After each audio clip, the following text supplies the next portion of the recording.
Bonjour, bienvenue dans ce chapitre de Terminale spécialité physique et chimie.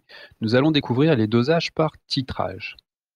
Le principe consiste à déterminer la concentration d'une espèce chimique grand A à l'aide d'une réaction chimique avec une autre espèce chimique grand B. Alors pour le vocabulaire, on parlera d'espèce titrée pour l'espèce A et par extension, on parlera de solution titrée. Cette solution titrée, elle sera mise dans un bécher ou un Erlenmeyer sur un agitateur comme ceci avec un barreau aimanté à l'intérieur, et donc sa concentration à cette espèce, à cette solution, est inconnue. La concentration de l'espèce A dans la solution est inconnue. L'espèce B, on parlera d'espèce titrante, et donc par extension de solution titrante, qui contient l'espèce B. Elle sera mise dans une burette graduée, au-dessus du bécher ici, et nous allons essayer de déterminer à quel moment l'espèce chimique B aura totalement réagi avec l'espèce chimique A présente dans le bécher lorsqu'on va verser l'espèce titrante ici dans le bécher.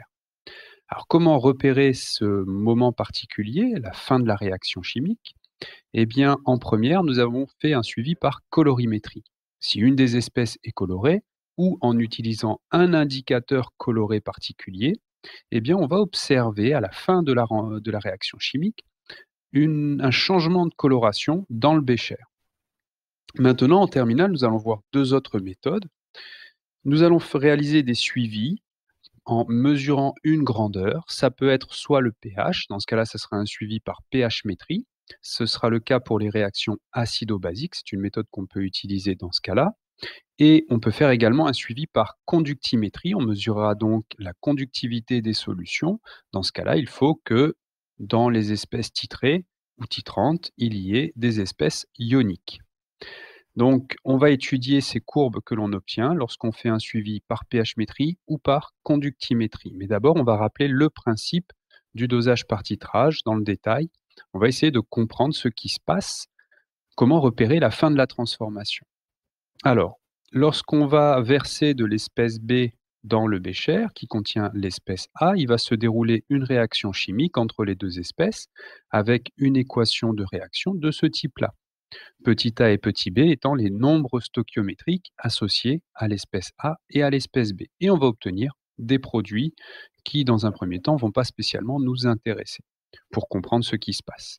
Alors, une condition pour qu'on puisse utiliser une réaction chimique pour faire un titrage, il faut que cette réaction soit totale et rapide.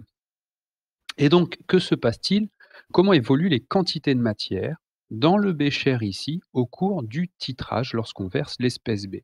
Eh bien, au départ, toute l'espèce B que l'on va verser dans le bécher va réagir avec l'espèce A. Donc, on va voir la quantité de matière de l'espèce A qui diminue au fur et à mesure que l'on verse ici de la solution titrante, tandis que la quantité de matière de l'espèce B, elle va rester nulle puisque toute l'espèce B que je mets dans le bécher réagit avec l'espèce A. On va atteindre donc un point particulier où il n'y aura plus d'espèce A dans le bécher lorsqu'on aura mis un certain volume de la solution titrante. À partir de ce moment-là, toute l'espèce B que l'on va rajouter dans le bécher ne va plus réagir avec l'espèce A, puisque cette quantité de matière pour l'espèce A est nulle. Donc on va voir la quantité de matière de l'espèce B qui augmente, tandis que la quantité de matière de l'espèce A reste nulle. Au départ, nous avons un excès de l'espèce A dans le bécher. Ensuite, après ce point particulier, on a un excès de l'espèce B.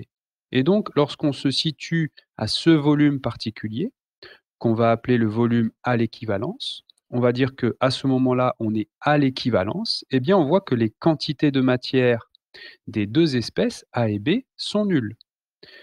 Et quand les quantités de matière des deux réactifs sont nulles, on rappelle qu'on dit qu'ils ont été introduits en proportion stoichiométrique.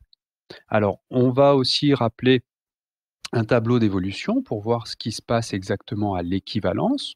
Donc, avant et après l'équivalence, on résume simplement ce qui se passe pour l'espèce A et pour l'espèce B. La quantité de matière de A diminue avant l'équivalence, tandis que la quantité de matière de B reste nulle dans le bécher. Inversement, après l'équivalence, la quantité de matière de A est nulle et la quantité de matière de l'espèce B augmente. Et donc, à l'équivalence, on a dit que les quantités de matière des deux réactifs étaient nulles, et on peut les exprimer, ces quantités de matière également, en fonction de l'avancement à l'équivalence qu'on va noter XE. Et il ne faut pas oublier que cette quantité de matière va tenir compte ici du nombre stoichiométrique de l'espèce A et de l'espèce B. Donc, à l'équivalence, on a l'équation Na, la quantité de matière de l'espèce A au début de la réaction, moins petit a fois xe, l'avancement à l'équivalence, qui est égal à 0. Pareillement, on obtient une équation pour l'espèce B, quantité de matière versée de B à l'équivalence, moins petit b, le nombre stoichiométrique pour l'espèce B, fois l'avancement à l'équivalence, est égal à 0 aussi.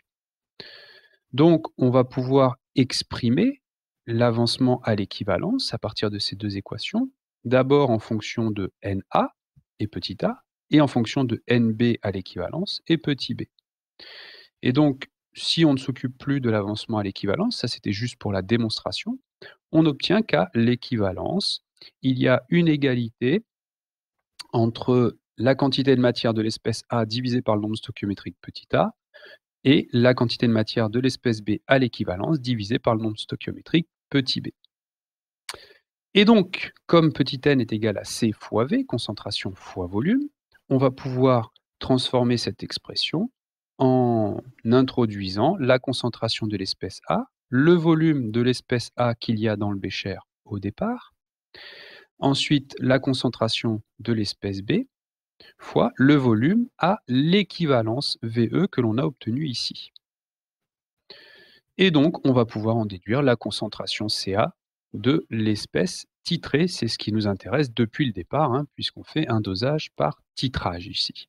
Donc, vous voyez à partir de ce résumé que si on arrive à déterminer le volume à l'équivalence, eh bien, on va pouvoir, à partir de cette relation à l'équivalence, déterminer la concentration de l'espèce grand A. Et donc, on va s'intéresser à la détermination de l'équivalence dans les deux cas pH métrique, un suivi par pH métrie et un suivi conductimétrique. Alors d'abord, le titrage pH métrique. Lorsqu'on observe la courbe, on va observer ce qu'on appelle un saut de pH. Au moment où on atteint la fin de la réaction, eh bien, on voit que le pH passe brusquement, soit d'un pH plutôt acide à un pH basique, ou inversement d'un pH plutôt basique à un pH acide. On va observer donc ce saut de pH. Comment repérer l'équivalence? Eh bien, il y a deux méthodes. D'abord, la méthode des tangentes, qui consiste à tracer une tangente de chaque côté du saut de pH, puis de tracer la droite qui passe exactement, qui est à équidistance des deux tangentes ici, et le point de croisement entre cette droite-là et la courbe représente l'équivalence. On peut donc faire une lecture graphique du volume à l'équivalence et du pH à l'équivalence. On verra qu'il va nous servir celui-ci aussi. Ensuite, il y a la méthode de la dérivée. Si on dispose d'un logiciel qui peut tracer la dérivée de la courbe pH en fonction du volume, eh bien, on va obtenir ici sur la dérivée un pic comme celui-ci qui va également nous indiquer où se situe l'équivalence, le volume à l'équivalence. Pour savoir comment réaliser cette méthode des tangentes, vous avez un lien ici vers une vidéo YouTube qui vous expliquera pas à pas comment réaliser ces différents tracés et déterminer ainsi l'équivalence. Alors, le pH à l'équivalence, il va nous permettre de justifier le choix d'un indicateur coloré de pH. En effet, on peut faire un suivi pH métrique, mais on peut également faire un suivi colorimétrique à condition de choisir le bon indicateur coloré. La règle est simple, le pH à l'équivalence doit se situer dans ce qu'on appelle la zone de virage de l'indicateur coloré. Alors, qu'est-ce qu'un indicateur coloré? C'est une espèce chimique qui possède une forme acide et une forme basique. La forme acide a une certaine couleur, tandis que la forme basique va avoir une autre couleur. Et donc, si on choisit correctement l'indicateur de pH pour que sa zone de virage soit comprise dans le saut de pH, eh bien, on va voir que avant l'équivalence, l'espèce sera dans sa forme, par exemple, acide ici, et que après le saut de pH, elle va être dans sa forme basique. Donc, on aura un changement de couleur brusque lors de ce passage ici. Alors, est-ce que je peux choisir par exemple l'héliantine pour réaliser le suivi de ce titrage? On voit que le pH à l'équivalence est de 7 environ. Or, l'héliantine va changer de couleur entre un pH de 3,1 et 4,4. Donc, elle changera de couleur avant d'arriver dans le saut de pH. Donc, ça ne nous indiquera pas à quel moment nous sommes à l'équivalence. Donc, on ne peut pas choisir l'héliantine. Est-ce que le BBT va convenir? Eh bien, puisque le pH à l'équivalence est de 7, on voit que c'est dans la zone de virage du BBT. Ça veut dire que si j'utilise du BBT pour ce titrage, au début du titrage, il sera jaune jusqu'à un pH de 6 environ. Et on voit qu'à partir d'un pH de 6, donc lorsqu'on arrive à l'équivalence, eh bien le BBT va changer de couleur pour devenir d'abord vert, puis très rapidement, à partir d'un pH de 7,6, donc c'est vraiment à la goutte près, il va devenir bleu. Donc on va observer un changement de coloration du jaune au bleu lors du saut de pH qui va se dérouler ici lors d'un dosage. Donc on pourra utiliser pour ce dosage le BBT.